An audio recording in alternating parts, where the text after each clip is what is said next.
જય Hind. Only for study ચેનલમાં તમારા દરેક મિત્રોનું હાર્દિક સ્વાગત છે.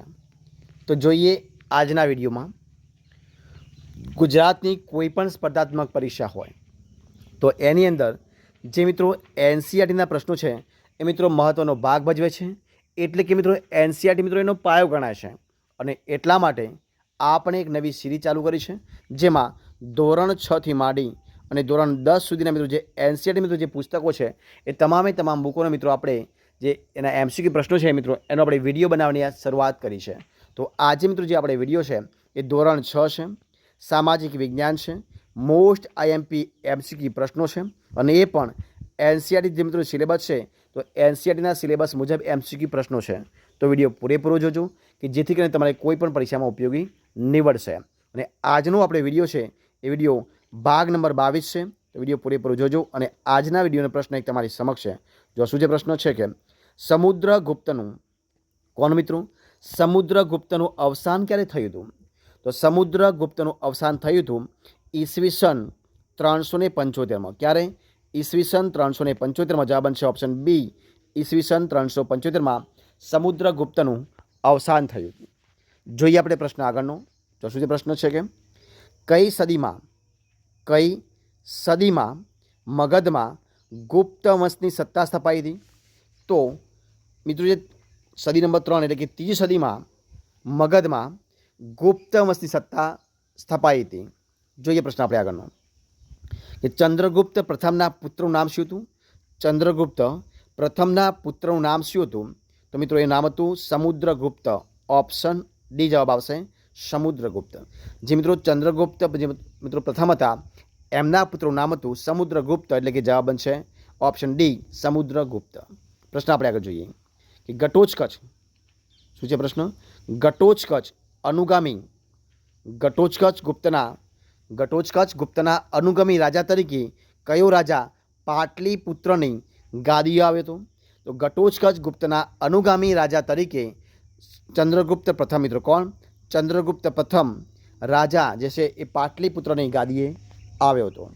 જોઈએ પ્રશ્ન આપણે આગળનો કયો છે પ્રશ્ન? તો કે મહેરુલીની કયો મિત્રો? મહેરુલીનો સ્તંભ જે છે એ મહેરુલીનો લોહ સ્તંભ કઈ જગ્યાએ આવેલો છે? તો મહેરુલીનો લોહ સ્તંભ છે મિત્રો, લોહ સ્તંભ દિલ્હીમાં. કઈ જગ્યાએ છે? દિલ્હીમાં આવેલો. જવાબ છે ઓપ્શન સી, દિલ્હી. પ્રશ્ન આપણે આગળ જોઈએ કે આયા કયા દેશનો યાત્રાળુ હતો? કોણ?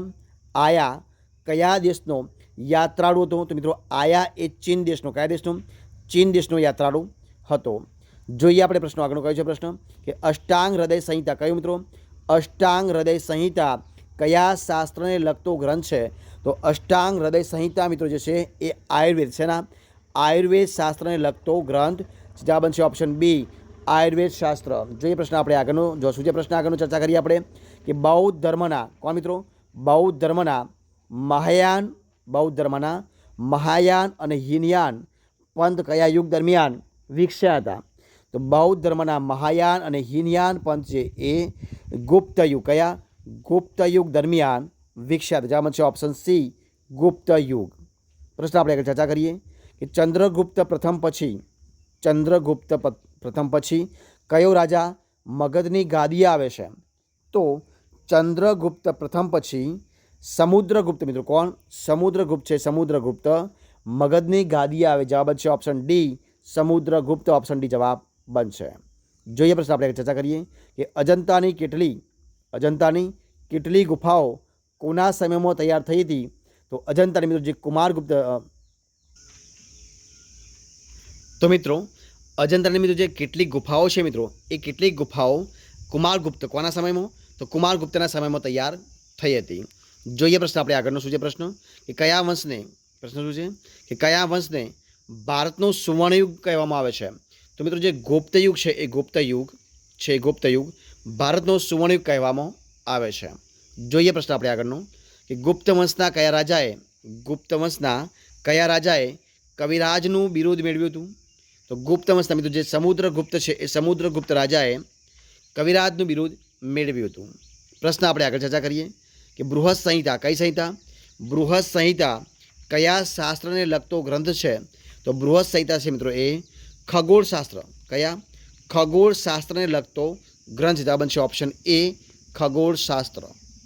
પ્રશ્ન આપણે આગળ ચર્ચા કરીએ કે સૌરાષ્ટ્રના કયા રાજ્યના શાસકોએ ગુપ્ત સંવતનો સ્વીકાર કર્યો હતો? તો સૌરાષ્ટ્રના મિત્રો જે વલ્લભી શાસકો છે એ વલ્લભી શાસકોએ ગુપ્ત સંવતનો સ્વીકાર કર્યો. મિત્રો અહીં શું સંવત અહીં આવશે, સંવતનો સ્વીકાર કર્યો હતો. જોઈએ પ્રશ્ન આપણે, એટલે કે જવાબ બનશે ઓપ્શન એ વલ્લભી. પ્રશ્ન આપણે આગળ ચર્ચા કરીએ કે કુમારગુપ્તના સમયમાં કઈ વિદ્યાપીઠની સ્થાપના થઈ હતી? તો કુમારગુપ્તના સમયની અંદર નાલંદા વિદ્યાપીઠ, કઈ આવશે? નાલંદા વિદ્યાપીઠની સ્થાપના થઈ. જવાબ બનશે ઓપ્શન બી નાલંદા વિદ્યાપીઠ. ઓપ્શન બી જવાબ આવશે. જોઈએ પ્રશ્ન આપણે આગળ ચર્ચા કરીએ કે ગુપ્ત સામ્રાજ્યમાં પ્રાંતને શું કહેવામાં આવતું હતું? તો ગુપ્ત સામ્રાજ્યમાં પ્રાંતને ભુક્તિ, શું મિત્રો કહેવામાં આવતું? ભુક્તિ કહેવામાં આવતું. જવાબ બનશે ઓપ્શન ડી ભુક્તિ. પ્રશ્ન આપણે આગળ ચર્ચા કરીએ કે સિક્કામાં કયા રાજાને વીણા વગાડતો દર્શાવવામાં આવ્યો છે? તો મિત્રો સિક્કામાં જે સમુદ્રગુપ્ત છે, કોણ? જે સમુદ્રગુપ્ત રાજા છે, એ સમુદ્રગુપ્ત રાજાને વીણા વગાડતો દર્શાવવામાં આવ્યો છે. જવાબ બનશે ઓપ્શન એ સમુદ્રગુપ્ત. પ્રશ્ન આપણે આગળ ચર્ચા કરીએ કે ગુપ્ત સામ્રાજ્યમાં જિલ્લાને શું કહેવામાં આવતું હતું? તો મિત્રો ગુપ્ત સામ્રાજ્યની અંદર જિલ્લાને વિષય શું કહેવામાં આવતું? જિલ્લાને વિષય તરીકે ઓળખવામાં આવે, એટલે વિષય કહેવામાં આવતું. જવાબ બનશે ઓપ્શન બી વિષય. પ્રશ્ન આપણે આગળ ચર્ચા કરીએ કે નાગાનંદ નામનું નાટક કયા ભગવાનની જાતક કથાઓ સાથે સંકળાયેલું છે? તો નાગાનંદ નામનું નાટક એ ભગવાન બુદ્ધની જાતક કથાઓ સાથે સંકળાયેલું છે. જવાબ બનશે ઓપ્શન બી ભગવાન બુદ્ધ. પ્રશ્ન આપણે આગળ ચર્ચા કરીએ અને આ વિડીયોનો છેલ્લો પ્રશ્ન આપણે જોઈએ મિત્રો. જો શું છે પ્રશ્ન કે કયા સંવતના આરંભના કારણે હિન્દના ઇતિહાસમાં કાળગણના અને કાર્યક્રમ અનુસાર ઐતિહાસિક બનાવોની ગોઠવણી શક્ય બની હતી?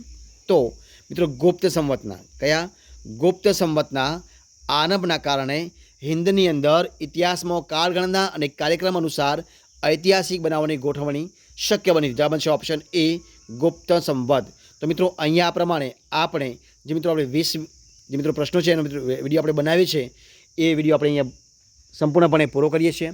જો તમને મારો વિડીયો ગમ્યો હોય, પસંદ આવ્યો હોય, યુઝફુલ લાગ્યો હોય તો એને લાઇક કરો, કોમેન્ટ કરો, તમારા મિત્રોને વિડીયો શેર કરો અને છેલ્લે ચેનલમાં નવા હોય, ચેનલ સબસ્ક્રાઈબ ન કરી હોય તો ઓનલી ફર્સ્ટ ચેનલને સબસ્ક્રાઈબ કરવા માટે વિનંતી છે. મારા વિડીયોને પહેલાંથી છેલ્લા સુધી જોવા માટે તમારા દરેક મિત્રોનો હું દિલથી ખૂબ ખૂબ આભાર માનું છું. ફરી મળીશું એક નવા વિડીયો સાથે, નવા ટૉપિક સાથે. ત્યાં સુધી બની રહો. જય હિન્દ, જય ભારત, જય ગરવી ગુજરાત. Best of luck.